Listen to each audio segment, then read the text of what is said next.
It's time for the MotoAmerica AMA FIM North American Road Race Championship. This weekend, MotoAmerica Superbikes at Texas from Circuit of the Americas in Austin as we set the stage for race number 2 for Motovation Supersport, our 8th round of 9 for 2025. And time is running out in this championship, but we got a hot day, the sun is shining, and race action should be spectacular. Welcome everyone to the broadcast booth. I'm Greg White, standing alongside two-time national champ Jason Pridmore.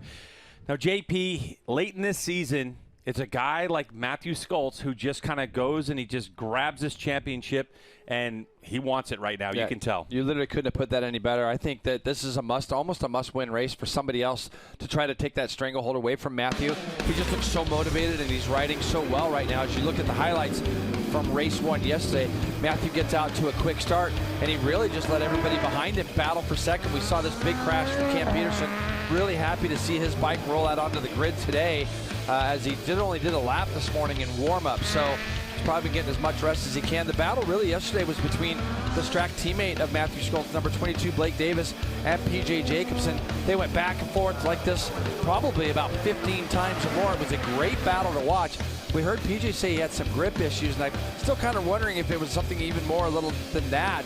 But for Matthew Skoltz in that number 1 plate, he just pulled away from everybody, Greg.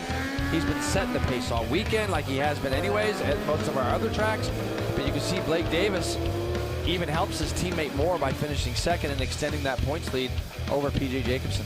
So with Matthew Skoltz, in the last 5 races, those 4 wins and 5 podiums. But let's take a look at how it's gone over the course of the season for those 15 races. 308 points, 8 wins to 13 podiums to PJ at 292 with 3 and 14. And that's where we are in this championship. But it's a warm day, and there's bikes on the racetrack right now. And the third member of our broadcast team, Jamie, is there right in the action. It is a warm day, Greg, but it is slightly cooler than it was yesterday. Track temperature coming in just under 120 degrees right now. But for Torrin Collins, one of the young riders that's been out here all season long, steadily improving. And after matching his best qualifying efforts of the season with a 10th place starting position yesterday, he was able to turn it into his best finish position inside of the top 6 yesterday for you, Torrin. You said you're just excited to get back out there and do it again. How can you improve even further today? Yeah, today's going to be a difficult race. I'm going to have to put my head down. I'm going to have to get the elbows out and just pick people off lap by lap. It's even though it's only 11 laps around here is a long, long race. So good pace, good battling, and hopefully I can try and get inside that top 5. That's the goal, and I'm just going to push as hard as I can. One of the best things about Supersport racing, elbows out, head down. It's time to just go racing. And that's one of the great things that brought our own Martin Cardenas back out here to the Supersport grid here this weekend. Able to finish inside of the top 10 yesterday. But after being off of a bike for so long and getting out there and fighting it out with a lot of these young riders yesterday, what are you most looking forward to for the second race of the weekend? Looking forward to finish. If I can in the top 10 will be great. If not, I'll do what I can. Just do what you can. That's all you can control. Good luck today. Greg? And Martin always with a huge smile on his face. Even when he was racing full-time and winning races, it's nice to have him out here. I just love seeing Martin here. It's great. And last year, like we said, we didn't get to see him for very long after a first turn incident. And he just keeps getting better, Greg. So here's Circuit of the Americas. Jason, the overhead look at it. Tell us about the complicated part of this racetrack. Super fun track, and it's really broken up with you go up a big hill to turn 1. By turn 10, you're heading back down that hill after you've gone through a series of S's. Big long back straightaway where there'll be a lot of drafting, and a lot of mistakes will be made down in turn 12 from getting in there a little bit too deep. You go through a stadium section, turns 16, 17, and 18 will keep your brain on point because it's a long time on the edge of the tire into hard-braking turn 20, Greg, and that's really, we've seen a lot of races over the years come down to that last corner. So that's Circuit of the Americas, a very challenging road course. But as we look at this championship, it's all about this guy right now. He has got to get out front and score maximum points to keep him squarely in this championship with only 3 races left in the season. Race start in 5. Motovation Supersport is brought to you by Dunlop, the official tire of the MotoAmerica Championship Series. By NXT Bets, play MotoAmerica for cash. Multiple race classes live on top sports books and DFS platforms all season long. And by Motovation, the most trusted online resource for premium motorcycle parts and accessories delivered right to your door. Find your motivation at motivationusa.com.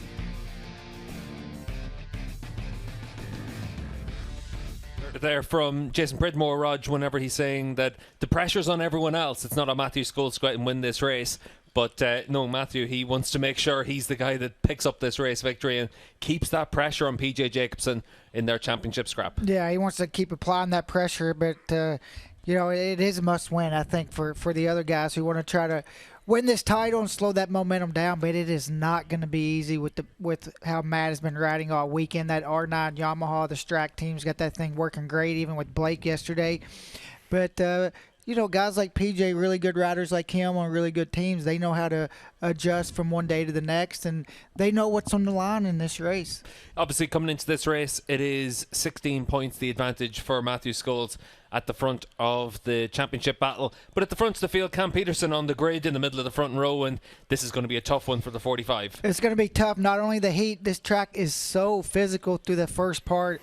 With the sore leg, you use your ankles and your legs so much to change directions on these bikes, and for him it's going to be tough. He could not complete the warm-up this morning, so we'll see what he's able to do, but I know he has tough. There's other times he wasn't able to do the morning warm-up and went out there and did the race. Just a little bit further back as well, Kayla Yakov had a strong top 5 finish yesterday, battled with Ty Scott. Anyone else worth keeping an eye on in that mid-pack? I think Brendan Posh, see what he can do.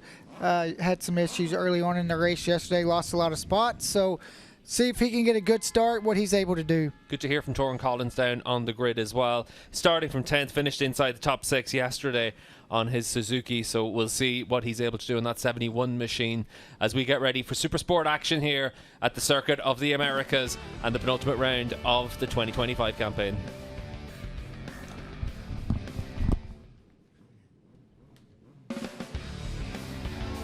Hey, play MotoAmerica for cash. Superbike baggers and Supersport series are now live on top sportbooks and DFS platforms. Scan the flow code or visit nxtbets.com/playma to see what's available in your location. Sign up, claim exclusive bonuses, and make your picks now. Back here at Circuit of the Americas, and Jason Pridmore. Cameron Peterson had a rough day in the office yesterday. Take a look, see what happened. He did yesterday, Greg, and as the riders start, I believe this is their warm-up lap, but you're going to see the front end of the bike just hit a small bump right there. It tucks the front initially, and then it snaps the back end around. It landed right on his hip and his foot. From what I've understood, his right foot, Greg, is obviously the problem. He did go out this morning. This is him earlier today in warm-up. He went out and did one lap around here, probably to see if the bike was going to be, you know, they put the bike back together, make sure it runs, make sure it goes around. You see him talking to Jake Zemke here. In our shot, and here he is back live, Greg. So, you know, it's pretty funny when you watch all these other sports and players that, you know, get a bruised bone or something like that. You see a guy like Cam get flung through the air like that, and he's right back out on it again today. And a lot of other athletes, I think, would be out for a couple of months. So it's good to see Cam on the bike. One of the things that you can certainly not say about Cameron Peterson is that he is a quitter, and he did not want to leave here this weekend with the question looming over his head of, could I have gone out there and given it a shot? So we see him out on the racetrack. He did the sighting lap, the warm-up lap now, of course, and his plan for the rest of this race is just to do as many of the laps as he physically can without getting in anybody else's way. He certainly doesn't want to be a stop sign out there either. So for Cameron Peterson, we'll see how much he's able to hold on to. Maybe it'll be all 11 laps. Maybe it'll just be the first couple, but he's out there nonetheless because he doesn't want to let anybody else down. All right, well, let's take a look at the starting grid on where everybody's placed on the grid. As you can see, Cam in a little bit of pain there, but Matthew Scholes is your pole sitter in this one, Jay. A 211.765 was pole. And you can see Cam Peterson's going to line up next to him in second. Blake Davis, PJ Jacobsen, Kayla, and Brandon Posh are going to round out row number 2. Let's see. I hope Brandon can get through turn 1 a little better than yesterday. Scott Lewis, Josh Hayes, Torin Collins, who we spoke to, Aiden Sneed, fresh off another top 10 next to Corey Alexander, Hobbs, Cardenas, Linares, Dave Anthony de Leon, and Chase Black are going to be the next guys. It looks like somebody in our foreground there has gone down. De Silva, Vandenbroek, Nassani, Enriquez, Grigg, and Williams are going to be row 8. You see the riders slowing down there, Greg. It's because Kevin Horney has tipped over. Monk, Zaragoza, Mags, Airstein. You see Kevin there on our screen, and Jake Vandal. So he was supposed to go from row 9. We got Dietrich and Omen on the back row, we were supposed to see, there he is. So with the bike smoking too, you kind of got to wonder, Greg, if on the one, there it is. Yeah, I can see the bike smoking. So he's got some oil or something happening. We'll see what Race Direction decides to do. That's right on the line as they go into turns 16, 17, and 18. I suspect you see that bike probably going to snap around, Greg. So, yeah, they're going to send everybody to the pits because they want to double check for oil on the track. It does have a belly pan, but right on the race line. Look at that. See that? Yeah. So that is going to be a big cleanup, and I'll tell you why, because that is from turns 16, 17, 18 into 19. Kevin obviously had no idea that was happening. This is going to be a big cleanup, unfortunately, I think. Well, Jay, the other thing to think about, too, is the belly pan might have done its job. So we'll wait to see how long, like what the distance is in terms of the oiling on the racetrack. But, Jay, you've been through this before in your career. How difficult is it to be so keyed up? I mean, you've already done your warm-up lap, and you are just like a few hundred feet away from getting this race going. How do you settle your nerves down? Well, we've seen an issue like this earlier on in the year at Mid-Ohio, Greg, and as a rider with experience, you have to be able to kind of put this out of your mind, get reset, get redone. I've never actually had to push my own bike off the grid as these guys, a lot of them did that because the teams, the pit lane here is so big, isn't it? So when they open the gate, a lot of the teams had already gone back to their pit boxes and things. So, but yeah, you have to reset. But most importantly, Greg, and this is something I talked about at Mid-Ohio, when you go out for your siding lap and your warm-up lap, I think it's really important that not only do you look at where the dry sweep is, if it is indeed on the track, to your point, the belly pan could have hopefully collected some of this, but there's going to be some fluids on the ground.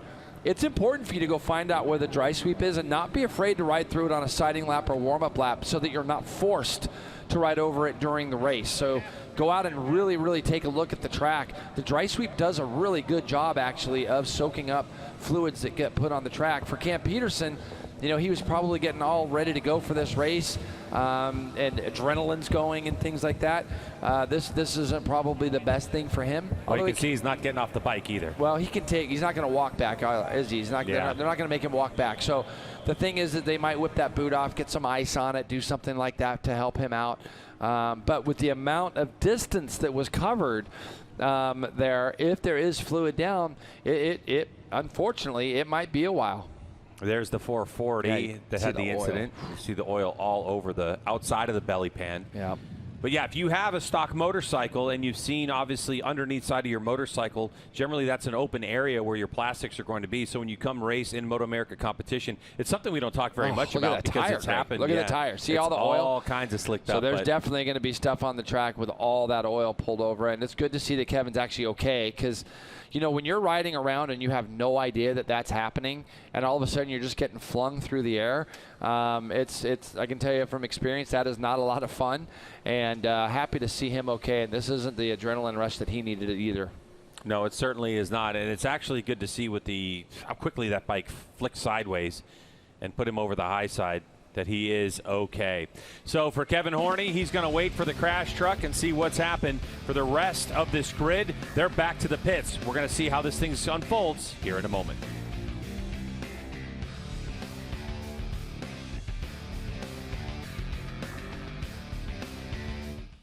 Supersport action delayed here at the Circuit of the Americas, and you can see why. There's going to be a pretty extensive oil drop, you'd imagine, Rog, from Kevin Horney's bike, but wait and see when we're able to get back underway. For a rider like Cam Peterson, middle of the front row, he's had to have that adrenaline build up to get ready to go racing, and then something like this happens.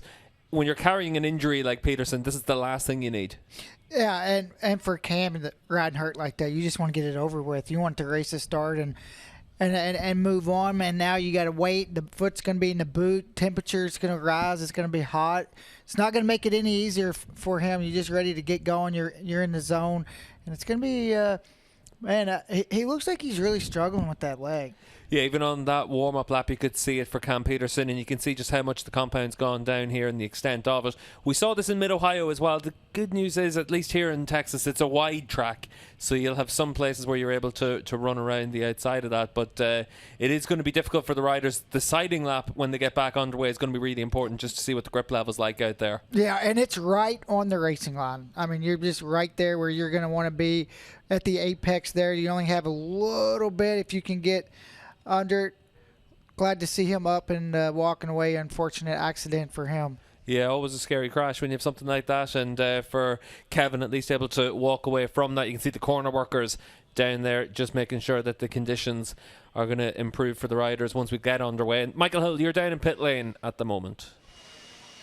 Yeah, I am indeed. Thank you, Steve. Just down here in the Warhorse Economy Lube and Tyre pit canopy. A lot of riders, as you can expect, literally sort of rehydrating now as we get ready for the restart. We don't know how long it's going to be right now, but I thought I'd take the chance just to have a little bit of a walk up and down pit lane. Riston Grigg, spoke to you earlier in the weekend at the Ducati Austin event. That seems like a lifetime ago now.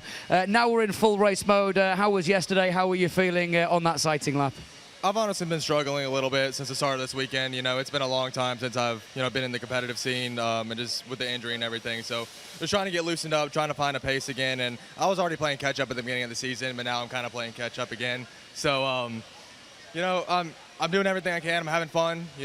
I'm clicking away at the times. I'm doing what I can. So just planning to have a good race today. Gonna keep my head down, keep chipping away at those lap times, and all in all, just have some fun.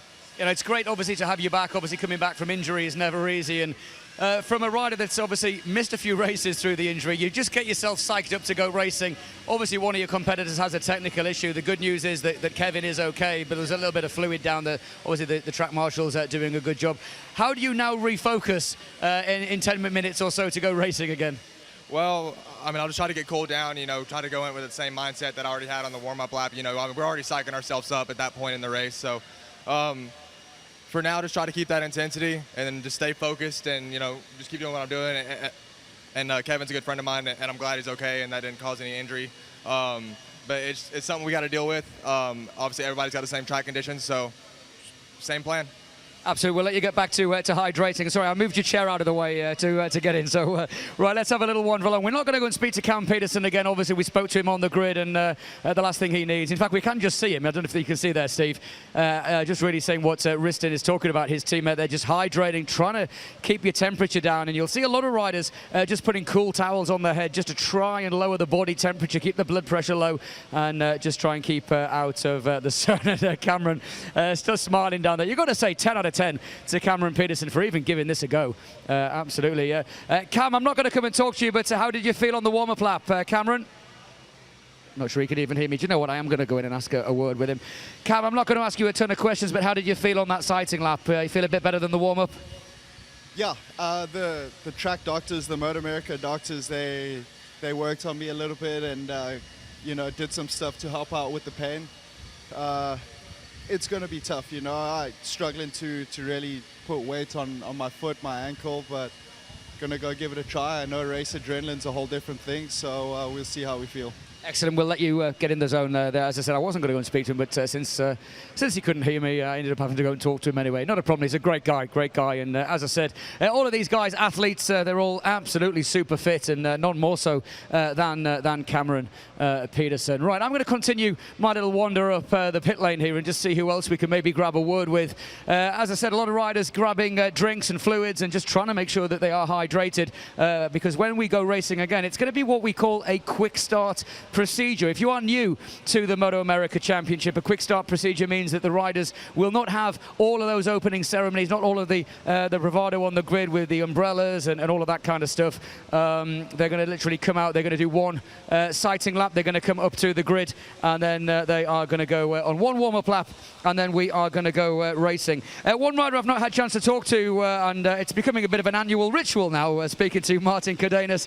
Used to speak to you a lot when you were over in Europe. Firstly, it's great to see you again, and even better to see you back on a bike and mixing it well inside the points. Good to see you. How are you feeling?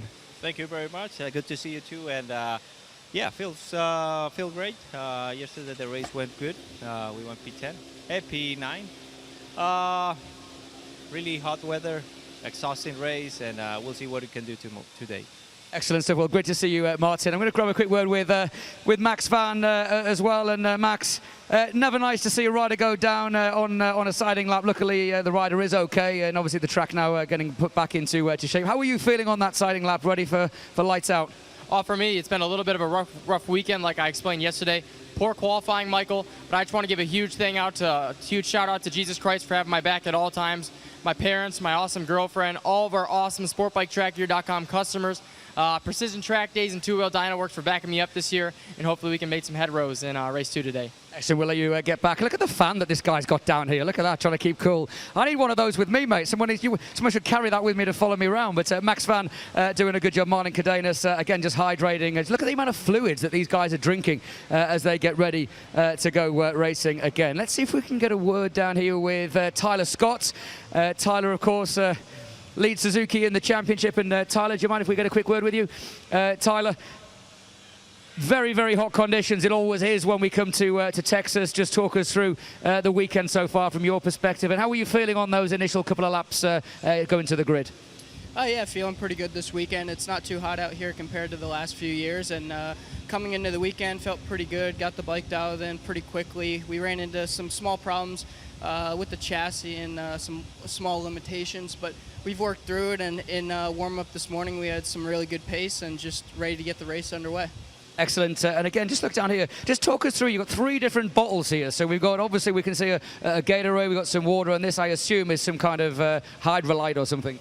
Yeah, we got a little bit of sugary drink, some water, and some electrolytes. Electrolyte, that's the word. That's the word. I couldn't think what the word was. You can always count on Tyler Scott to get me right. Electrolytes. I'll do my research. In fact, let's have a quick word, if we can, with Simon Hughes from R&G Crash Protection. And good to see you, Simon. How you doing? Thank you, Michael. I'm doing really well, thank you. Trying to cope with this heat. I'm not used to it coming from the UK. That's what I said. That's what I said to you when we landed. I thought in fact, there's a funny little story here. We had a bit of an argument. Well, not even an argument, but we both got given the same rental car, and you ended up driving off in a sports car, and I got a little box car. So, you know, what can you say? Sorry, I put you in your place. I'm sorry. You're not the first that's wanted to do that. So. What have you been up to this week? And obviously R&G involved with the crash protection for a number of teams and riders, but you haven't just spent time at the track, you were telling me. Right. I've been at the track for 2 of the 3 days, but also I've been visiting quite a few of the dealers in the area. We've got several partners already, and we're looking for more. So been visiting within 100 miles of Austin, visiting 12 or 13 different outlets to see whether we can do more business. Never thought I would say it on a live TV broadcast. Simon Hughes working. Unbelievable. And on that note, we're going to leave. Cheers, mate. Good to see you. Okay, who else can we talk to? Gabriel Da Silva down here. Let's have a word with Gabriel.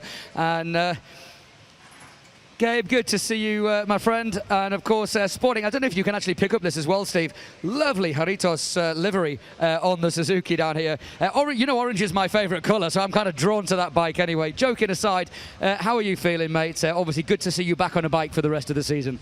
No, yeah, it's great to be out here. Very grateful for everybody that's got my back with Jesse, Azra, and, you know, having my friends and family over here helping us out. It's been great. Thanks to M4 also for helping us out to get the bike ready to go for this weekend. And yeah, feeling good. It's kind of weird, bit of a delay that we're having now. I guess we had a pretty big oil spill that we're cleaning up, so just waiting up for that so we get back out on track. But the feelings are great. Happy to be here, really am. And it's a lot of fun to be racing here in COTA, just trying to stay cool at this, you know, it's pretty warm here in Texas. But yeah, it's a good time. Obviously, we've got a little bit of time, and again, I don't want to take you away from the focus, but Steve, I don't know if you can just see the helmet here of Gabriel Da Silva, and it's something I was trying to catch up with on the mic, but incredible design, firstly, with Jaritos, and some very important words that I know mean a lot to you. This is a very important Bible verse that I've had, because I'm a Christian, and I really believe, you know, we're here for a purpose, and it's just something that's really close to my heart. I wanted to wear it, have with me during the season, and this has been honestly a great design that we had by Reese with REB Graphics. I mean, he does an amazing job, and I'm so grateful for him and Arai for this awesome helmet. It's been honestly really, really great, and thankful for Jaritos also for their support, their incredible support this year. Excellent, thanks, Gabriel. I'm going to take a little walk over the wall here and get positioned, but I know that my colleague and Red Bull drinking buddy Jamie Howe is somewhere else in the pit lane, I believe, with Corey Alexander. Yes, I've had the opportunity actually to dip into the garage area and enjoy a nice breeze that's blowing through what is effectively a wind tunnel here, Corey. During this red flag period here, you're just taking a moment to sit down. As a rider, you've already done the warm-up lap. You're getting ready for the lights to go out. What's the adrenaline up and down like at this point? Yeah, it's a lot. I mean, it's definitely difficult to manage for everyone. You know, the guys just had to sprint all the way down to the end of pit lane to grab the bike from us. So, yeah, definitely not fun for any of us. It was a bit of a strange deal. I kind of looked over to the side of me as I was pulling a tear off, going into the last corner, and I see a bike sliding at me. I'm like, think we're going to have to red flag this one. So, yeah, you know, the bikes are sitting out there in the hot sun. Heat cycles on the tires are never good, so it'll be interesting to see what happens. Yeah, we have nothing official yet. Just a reminder, everybody watching at home with us, and as far as when we're going to be able to go back out there and get ready for racing again. For you, though, we were talking out on the grid just about expectations for today. What are you hoping for when you get to the checkered flag? Yeah, I mean, it's been a tumultuous year, we'll put it that way, all year long. We've just been kind of plagued with bad luck and circumstance, and then just trying to get adapted to some of the new changes to the bike for this season. And the Rahal Ducati Moto team with Rollerdine Forming has done a great job doing everything they possibly could for me. It feels like we've just gone around in circles. But we did try something new this morning that seemed to really finally kind of be a little bit of a breakthrough. I'm cautiously optimistic for the race, and I just want to get back up in that top 6, you know, where I know we belong. You know what I mean? It's been a while since we've been up there battling, and we were on the podium here last year. So to be on my lonesome in 12th place yesterday, 11th place, wherever we ended up, was just not a good time. So. Any optimism is certainly a step in the right direction. I have just been told that it'll be 5 minutes before pit lane opens here for the Supersport category. So before I let you go, news breaking earlier this week that Rahal Ducati will move over to Superbike next season. PJ Jacobsen will take over the Superbike program, while Kayla Yakov, will lead a 2-bike Supersport program with Alessandro Di Mario now coming on board. And Corey, that leaves your name out of the mix, unfortunately. What can you tell us about your plans going forward? Yeah, I mean, it's no secret. I rode 2 bikes all year this year with 2 different teams, and it was a lot to juggle. The Arch project was definitely time-consuming, and you know, I kind of made the decision a couple races ago that if I thought that was maybe an opportunity again next year, I thought it would be best to focus on that, and the team thought it would be best to put another young guy on it, and I agree. You know, Rollerdine Forming will be back supporting Alessandro, and excited to see what he does on the bike next year. All right, and we know it's time for you to go get your helmet on. Thank you for the time. That was Corey Alexander, of course, and now we are 3 minutes away from pit lane opening here in Supersport, guys. Yeah, thank you, Jamie. Of course, Jamie getting the scoop there. Good to see that Corey Alexander will still be in the paddock next year as well. Class Act, former national champion, of course, as well. So as you can see here, the gate has now been opened, which obviously does indicate that we're getting closer to pit lane open. What will happen now, ladies and gents, if you are new to the championship, you can, of course, see there the various trucks just doing their final little bit of cleanup on the circuit, making sure that everything is ready to go racing. Basically, what will happen is a green flag will be waved, and the riders will go out on a sighting lap. They will go around the circuit, they'll line up on the grid. There will be 1 mechanic only on the grid, and then basically the riders will then go off on a warm-up lap. Obviously, Roger, you've been in this situation a lot. We're down here in the pit lane. I can tell you that the wind has picked up a little bit. I'm not sure that's going to affect things too much, but as we heard from a lot of the riders, Roger, not easy to stay focused down here. There's a lot of things going on, lots of things that can cause distractions. Yeah, it's not easy. And one thing, you really get hot with those leathers on whenever you stop. You go out there, you get sweaty. Whenever you're going and you're actually up to speed, you feel the wind. You have that wind blowing through your leathers, and you're able to cool down. Now you're wearing these leathers, and you don't have that wind to cool you off, so you really start to get hot while you're sitting on pit lane, and you just got to stay focused. You get so charged up and ready to go, and now you got to kind of wait and do it all over again. Yeah, and a big challenge for the riders to have to deal with, and also after yesterday to see who's able to make that step forward, because Michael, obviously we saw Corey Alexander in this morning's warm-up make a big step forward. We just heard from him as well. We're trying to see who else can make some progress from a little bit further down the field than they'd expect.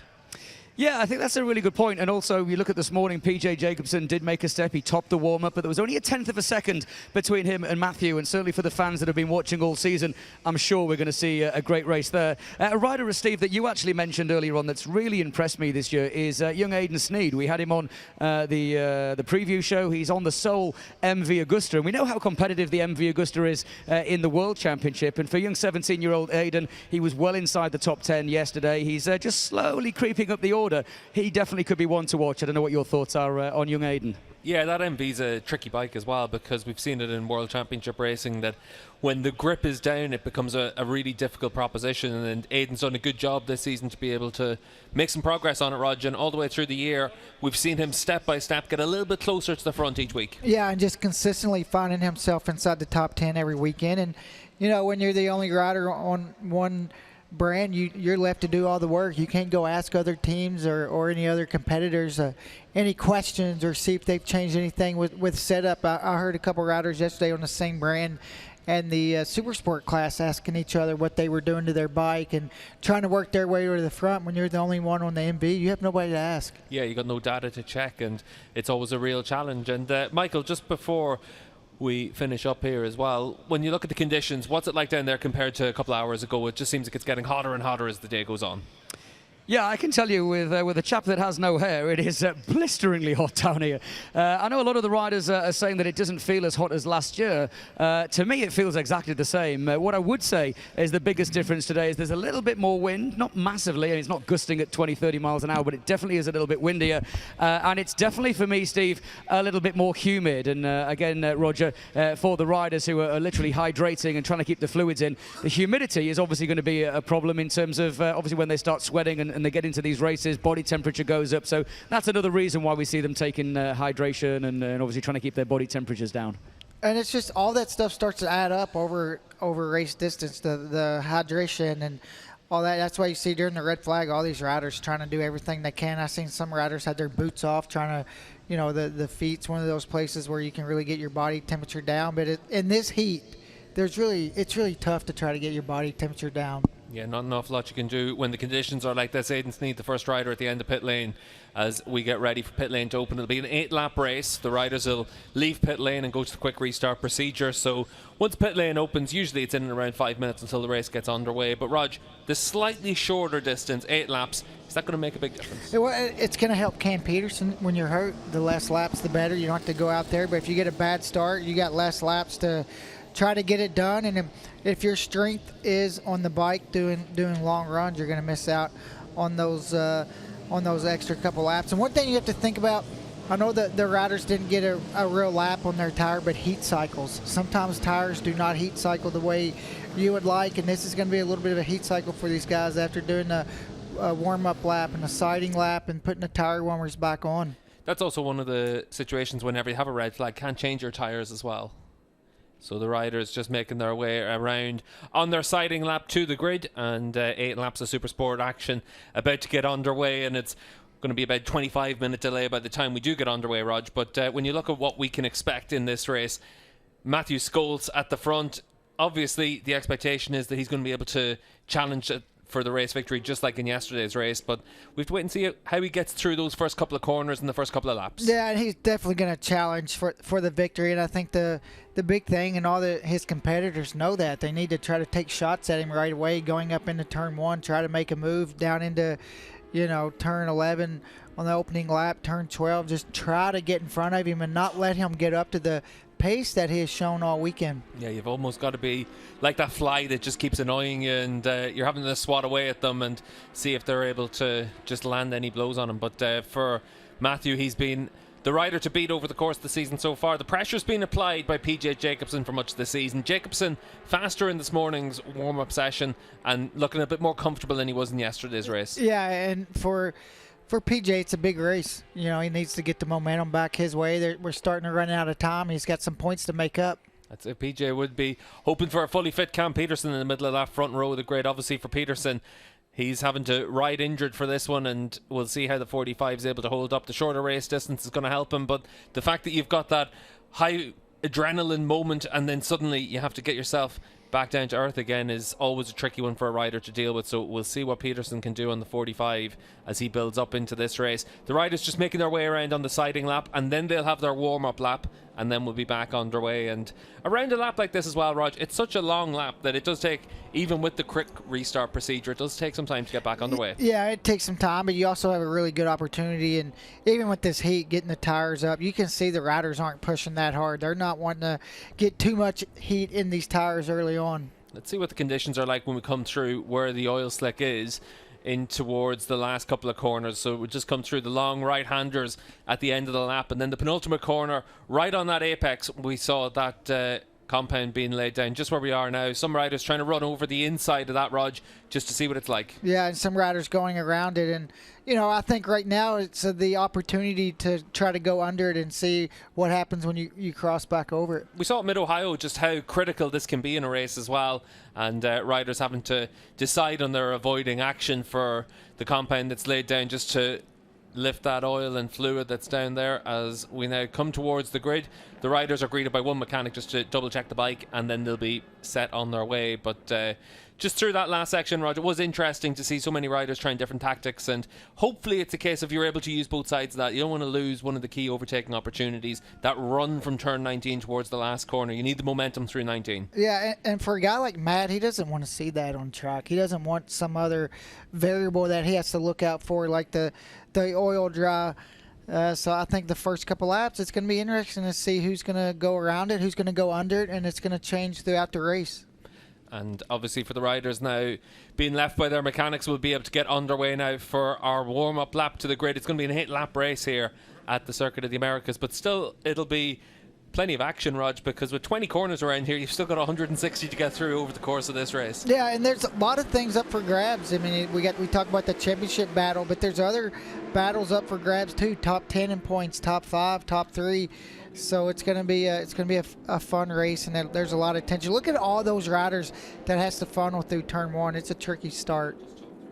You can see there, it looked like it was Blake Davis just taking the slow route through there and building himself up into this siding lap to the grid. And for the riders, we heard about it from Rog about the importance of managing that heat cycle as you make your way through to the siding lap and make your way through the warm-up lap. And for the riders now, they're just trying to give themselves that opportunity to build into this one. 8 laps of action will be underway in the Motovation Supersport class when we get back underway here at the Circuit of the Americas. After a 25-minute delay, we're just about getting ready for the Supersport class to be underway. Greg White, Jason Pridmore, and Jamie Howe are going to take us through the action of these 8 laps here at COTA. Welcome back to Circuit of the Americas here in Austin, Texas for Supersport race number 2, round number 8. And here's why we've been delayed, as we had a red flag. Jason? Yeah, so if you watch here, this is way back in turn 15. This is 16, 17, 18. I'm glad Kevin made it through there. But if you notice here, Greg, we're a little bit lucky because Kevin, because there were so many people in front of him, where he actually high-sided, he was slowing down because he had all these people in front. You know, had he been on a full-on race lap or a big, fast warm-up lap, he'd have been running that bike all the way to the outside of the track, which probably would have made it a bigger accident for him, which we would definitely not have wanted to see. But more importantly, this bike kind of slid to the inside there. But the worry has been all through this section, from where that car is through 15, 16, 17, 18, all the way to 19. That was our worry. But as usual, our MotoAmerica crew out there, those guys doing the hard work, laying all the dry sweep down, getting it swept up, trucks and people power out there, made the track by the way, Jason, a little usable. See all this right here? Yeah, and I just saw Josh Hayes going right through the middle of it. Yeah, that's what you got to do. So, and I saw from an aerial shot just a minute ago when they were out for their siding lap, a few of the riders going through it on the exit of this turn, and that's what gave me the indication. As you see, Corey Alexander just went right through it. You have to do that because you want to be able to see where it's at. So for our viewers that have watched Mid-Ohio, we remember the one that we had in the Superbike race at the end of the back straightaway where everybody avoided it for the whole race. And I'm nudging Greg in the booth going, somebody's got to go through it just to see what it's like. And really nobody did they, Greg? And so, you know, I think it's a lesson learned that you have to kind of learn to go through it. It will ease your mind a little bit, especially if you're leading into that section. So the laps were reduced to 8 laps now in race number 2. So Supersport race 2, an 8-lap affair as we're ready to get race action underway. And by the way, the number 45 of Cameron Peterson, he got a little bit of a break as we look at Josh Hayes, one of the winningest riders of all time in AMA competition. And this might be a situation, Jay, where we see Hayes go to the front just because of his experience in that last section of the racetrack. Just got to see everybody get through that turn 1, Greg. Here we go, race 2. We're away. Oh, and a good launch from Blake Davis on the 22. The Strack Racing Yamaha rider is going to lead us into turn number 1. What a jump he got. So he bends it over up the hill, and here we go, down towards the S's. And so far, so good. I love it. It looks pretty clean for everybody off the start. Really good there. And so you're going to see the 2 Strack bikes. Chasing right behind them are the 2 Rahal Ducatis of both P.J. Jacobsen and Kayla Yakov. Now for Kayla, this is the perfect spot for her. She has had a lot of pace all weekend long, Greg. She did two 2:12.5s in qualifying to get herself up on that grid. This is a good time for her to see what these leaders do at the beginning of a race. We've seen her set pace in Junior Cup. We've seen her in Twins Cup, and we've seen her just continue to mature in this class. Letting those guys get away ever so slightly, but this is still a good view for her to have early in this race. The Ray Hall Ducati with ex-Bell rider on the Panigale V2, Kayla Yakov, trying to stay in touch with the 3 up front, Jamie. Yesterday, she was able to fight her way into a 5th place finish, but she really felt like after qualifying, she had a lot more pace than that. She was frustrated because of the start of the race yesterday, and she had the wrong gearing in. She said she certainly didn't do herself any favors, but when I talked to her just before this restart of this race, she had a lot more confidence and a lot more momentum, hoping to stay with these front runners early on. Boy, Greg, did I just love what I saw from P.J. Jacobsen, getting it in there tight, going past both those track bikes, only to have that returned. Again. Yeah, he's tight again, and he's trying to get past Blake Davis here. So it's going to be interesting to see how these guys go. He wanted to slip back up underneath Blake into turn 15, wasn't able to do it. Now Ty Scott also had got by Kayla, so it's rough at the front right now. Everybody wants to get to the lead. Look how careful everybody's being. You see the dry sweep that was laid down. But for P.J. Jacobsen, he took a shot early, got that Ducati stop, turned, and out, but Blake was able to get through him on the next turn. So the Strack Yamahas are going to 1-2. I talked to Blake Davis before this race, and the 22, he said, there are no team orders in Strack Racing. I am out to win this race, and he's going to let his teammate do whatever he wants to do, but he's up for a fight, is Blake Davis. Here comes the 15 of P.J. Jacobsen. He's going to go tighter line up the hill. He's going to take over the lead. P.J. dirt track style. What an outbreaking maneuver by him. Great job by the 15 to take over the lead for the moment. And look, Greg, it's an 8-lap sprint. Nobody's concerned about tires, heat, any of that. As you see again, these two guys are so close. Blake Davis and P.J. Jacobsen leaning on each other. Where there's only a spot for one bike, they made spot for 2. And look what it's done, Greg, here. We've got a whole gang of riders right behind our top 10 when they came across, separated by 2 seconds. So this is bringing a lot of people into play. You can tell, and I can feel it, just sitting here in the booth. PJ wants to win this race. He needs to stop the momentum of Matthew Skoltz. Just a quick note, the 45 of Cameron Peterson, as beaten and bruised as he is right behind Yakov, and the 45 looks like he's going up the inside and is going to make a double pass because he got around Vision Wheel M4X Star Suzuki's Ty Scott. So Cameron Peterson got by for a moment. Ty Scott on that 40th anniversary livery of the GSXR is able to hold on to 4th for the moment, but impressive by Cameron Peterson, who is hurting. Adrenaline's a funny thing, Greg. It's the best drug you have. As you see, PJ's going to lead them down into turn number 12. Ty Scott falls into line as we see Jake Lewis run wide. Those are the spots we made a lot of mentions on yesterday. So easy here at COTA to make a mistake in these very slow turns. As you look, Blake Davis is going to want to have another look up underneath P.J. Jacobsen. Doesn't make it work.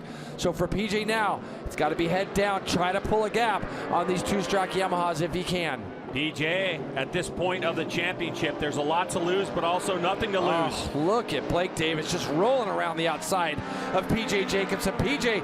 being a little careful over that dry sweep, and the 22 of Blake Davis just rolled right around the outside of him. Blake Davis having a go at it. Here goes PJ, another left-hander, dirt track style. Onto the front straightaway they go. He pulls the trigger on the Ducati, and as they come across the line, he'll be credited with the fastest lap of the race so far of 14.631. But Aiden Sneed back there in 8th place goes 14.596 on the MV Agusta. He's got the fastest lap of the race so far as Blake Davis goes back to the lead. And don't you just get the feeling right now, even though we know how much that number 1 loves to lead, he is loving seeing his teammate and P.J. Jacobsen go back and forth.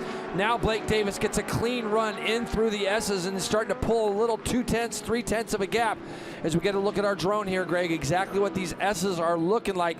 PJ's just getting gapped ever so slightly as they go from turn 6. Is Matthew going to try jumping up the inside? He is. Whoa. He tries getting up the inside. Both riders giving each other a little bit of room. but now they're letting Blake Davis start to get away. I believe you saw Blake Davis earlier on in the paddock as you were walking through. What did he stop and tell you? He said, I'm out to win, and he said, I don't have team orders. Now, the situation, Jay, is Matthew Skoltz qualified as he goes into second place, a 2:11.7. We're at the 2:14s mark right now. So with that dry sweep on the racetrack, it has slowed the laps down by about 2.5 seconds off of what the race pace is. So as these riders continue to figure this out with 5.5 laps to go, we expect to see these lap times continue to drop. Yeah, there goes Ty Scott. Ty Scott looking deep for some room. He's in deep, but he's going to take over third as he goes side by side with your championship leader. So the number 70 of Ty Scott on that Vision Wheel M4 X-Star Suzuki into third spot. I spoke with him before the race. Oh, and down goes Blake Davis. Blake Davis goes down right in front as he's leading his way around. Greg, boy, you called that quickly, too. So Blake Davis off. That's going to change up our running order again. Look at this battle we got at the front, Greg. P.J. Jacobson goes back to the front with Matthew Skoltz. Ty Scott looking down the inside, as well as Kayla right there. Cam Peterson injured, but still doing the business. Look at Matthew stuffing up the inside of P.J. P.J.'s going to fire right back, Greg, on the exit of this turn and try to do something down the inside of the last corner. You got to feel it. Here he goes once again into the lead. Goes the yellow bike of P.J. Jacobson. Now the drag race to the start-finish line, and it's Skoltz who actually gets the advantage. Torrin Collins now fastest lap of the race at a 14.1. Side by side up the hill they go, and oh, they are so close on that one.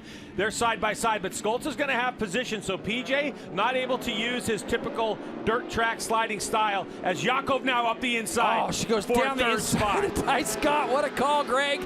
And she makes that move quickly. Here you go, Greg, and look back. Blake Davis loses the rear and gets high-sided off the inside of the motorcycle, so that's just picking up the throttle ever so slightly, Greg, as you're going to get a reaction here from the Strat crew as they look at their guy go down. Now look at what's happening at the front. The number one has said, I've had enough. I've enjoyed watching all this. Wait Time for me to spread things out. That is Aiden Sneed, the number 98 on the MV Agusta on the MP13 machine, who has worked his way up into sixth place behind Cameron Peterson. Where has this young man come from? Ahead of Josh Hayes, Torrin Collins, Alexander Brandon Posh, Jake Lewis. I like what I'm seeing from the 98 right now. Hey, we have seen this young man all year long, Greg, putting in the grind. He's down there with Evan Still and Melissa Paris.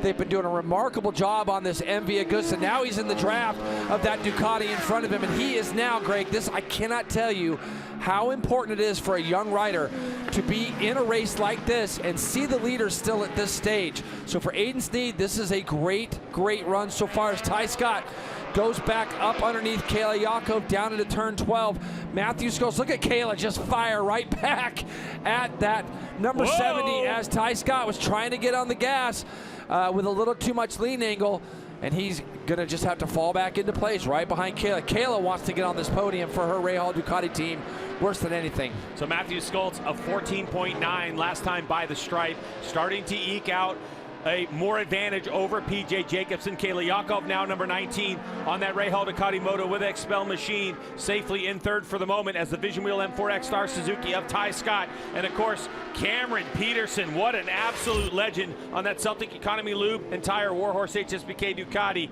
as we have another look up and out of the saddle. And then Aiden Sneed in sixth, Hayes Collins, Torrin Collins in eighth, who's had the fastest lap of the race for a moment, but it's now 2:13.341 by Skoltz as he continues to dominate here. He's now 1 second ahead of P.J. Jacobson. Yeah, and this is really what Matthew has been so remarkable at. Not only is he a tremendous rider, Greg, but the mental fortitude that he has. He watched his teammate battling with P.J. early, stayed nice, calm, and cool, and now he takes to the front himself. Josh Hayes, this is the best we've seen from Josh as well this season since Barber. He's right on the tail end of this big, long lead group, Greg. The top 8 right now, separated by 2.9 seconds. So for Hayes, this is a nice step in the right direction for him as well. Torrin Collins, who we saw finish 6th yesterday on his own, he really didn't have anybody to race with. That's not the case today. He's got plenty of people around him to battle with. As you see, Torrin Collins right there just in front of Josh Hayes. So Josh Hayes on the BPR Racing number 4 as now another move for position by Ty Scott. Under braking onto the back straightaway, and he gets around Yakov. So there's Cameron Peterson now right on the tail section of Kayla Yakov, and we'll see if these two Ducatis fighting each other, if Peterson's going to be able to draft and pass. They're not able to get in the draft of the Suzuki GSXR 750 of Ty Scott. Under braking goes Cameron Peterson. What a move for him, as Matthew Schultz now has settled into this 1.1 second deal. No, Kayla! She is just firing up underneath these guys, and you can see Ty Scott and her are going to get close to see what happens here. Ty's going to have that position. So Cam Peterson made a brave pass down the inside, got turned back up underneath. Kayla, Ty Scott, Cam giving us quite the show. PJ Jacobson right now trying to chase down that leader. Looking at my split times, Greg lost 2/10 in the first, matched Matthew in the second 2 segments, but it's almost a full second lead at the front as Kayla runs it in there tight. The group behind of Aiden Sneed, Torrin Collins, and Josh Hayes, as Torrin Collins now takes a stab up the inside of Aiden Sneed in the last corner. You heard that young man from Canada say he wants to get up on the podium or battle for that top 5. Now he's going to have Aiden Sneed in his draft, trying to get back by. And Torrin Collins tapped the tail section, kind of indicating to Sneed, hey, don't race with me. Let's go catch these guys. Sneed doesn't care. He's going to set his own pace. He gets back in front of Torrin Collins, but that duel has created a bit of a gap where for a moment they were so close. But Matthew Schultz out front now, 2:13.109, fastest lap of the race again for the South African on the Strack Racing Yamaha R9. And now that gap still a second to PJ Jacobson, who went 2:13.2, just 1/10 of a second off. But as we look at Aiden Sneed on that MV Agusta, a motorcycle, by the way, in world. Oh, and Sneed on the rumble strips. This is Nassani. Yeah, okay, yeah, it looked like Nassani. So yeah, you're right. Aiden got in over the rumble strips there, got all out of shape. I was going to say though, that MV Agusta is a race-winning motorcycle over in Europe in World Supersport, under the young guidance of this rider, and he's got a good battle, but they're starting to lose touch for that final podium spot as Collins on the Altus Motorsports goes back by Aiden Sneed. Now the long drag race down the back straightaway, and Aiden Sneed now saying like, all right, let's just stop messing around. Let's go try to close this gap. All the while, that number 4 is sitting there going, keep tapping the back of those seats, guys. I'm going to get in the double bike draft here if I can. He wasn't able to. Now they break hard down into here, and the thing I think that's the most impressive, Greg, about what you just said, Aiden is literally the only rider out there on an MV Agusta, 17 years old, helping develop this bike with his team, and they've done such a good job. Now Brandon Posh, Corey Alexander want to get on the back of that party as well. So we are currently looking at the battle for 6th. Up in front, you see the battle for 3rd, 4th, 5th. PJ that last time by 2:13.2 to Matthews 2:13.1. It was a second exactly between the two leaders at the front. And we have a rider down, Greg. One of our Yarritos riders down. I believe it's Alexander Enriquez on the number 12 out of 19th place, quite possibly.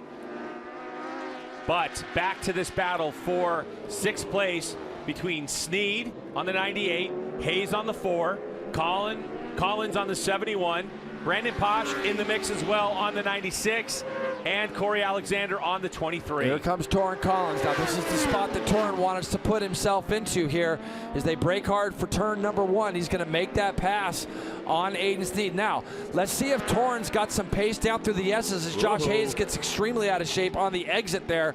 Let's see what kind of pace Torrin Collins has and see if he can pull this group a little bit more forward. Back up front, Matthew Schultz, 2:12.714. Just about a second off of his qualifying time. Fastest lap of the race, again for him. This is the penultimate lap. We still have the white flag to go for Schultz. PJ Jacobson now about 2 seconds back from Scott. Kayla Yakov in 4th, Cam Peterson in 5th, and this incredible battle for 6th place. Yeah, we could literally watch this for another 5 or 6 laps, couldn't we, Greg? So as they battle, Josh Hayes is a good run here on Aiden. Let's see if he's able to do anything. It looks like Josh is going to take a shot. Just looked like he had a run, didn't it, Greg? So he had a run on Aiden. Now Aiden's going to get a double bike draft down the back straightaway. He tries to turn it up underneath Hayes on the exit.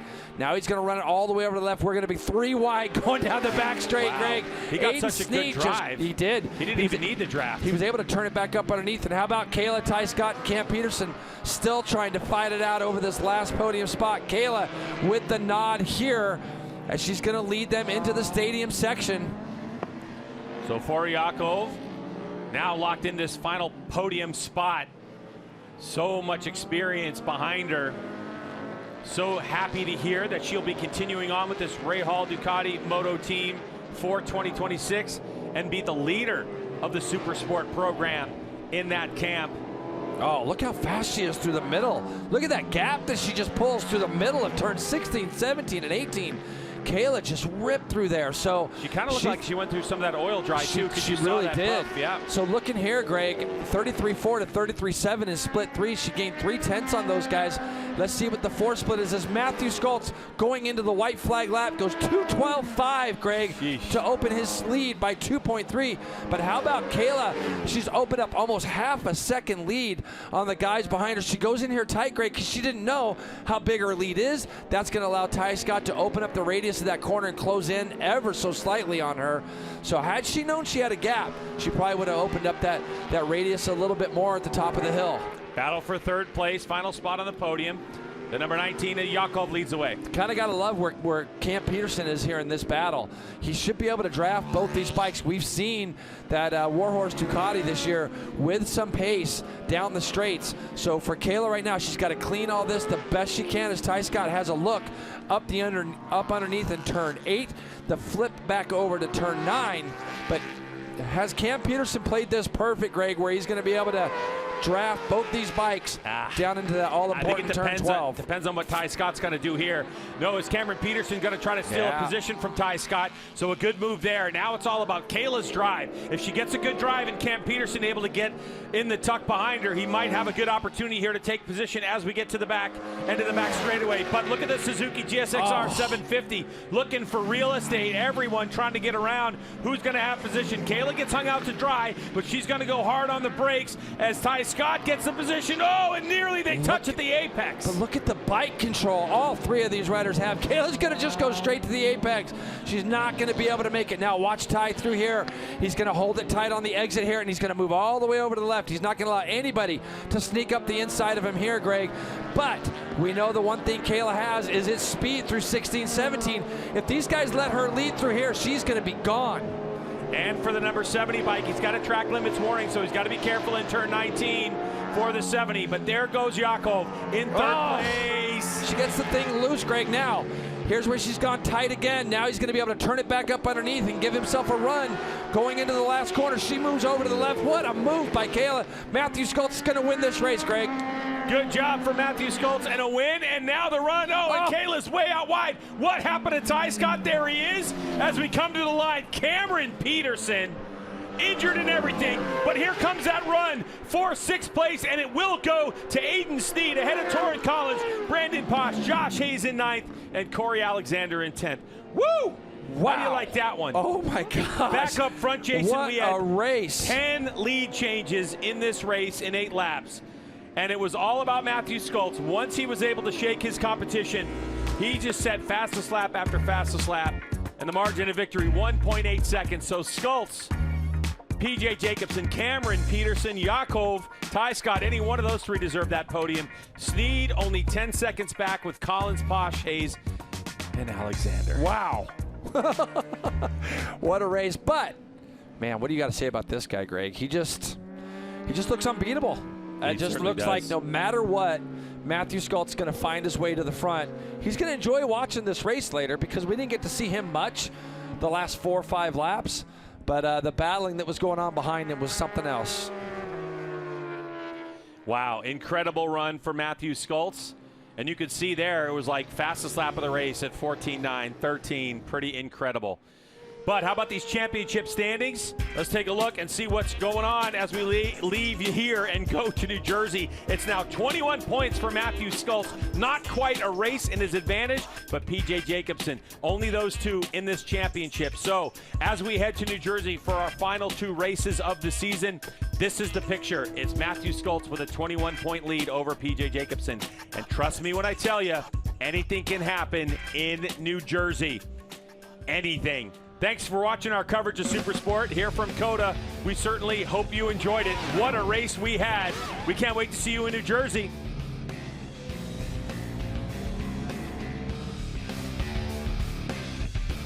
Motovation Supersport is brought to you by Dunlop, the official tire of the MotoAmerica Championship Series. by NXT Bets. Play MotoAmerica for cash. Multiple race classes live on top sports books and DFS platforms all season long. And by Motovation, the most trusted online resource for premium motorcycle parts and accessories delivered right to your door. Find your motivation at motivationusa.com.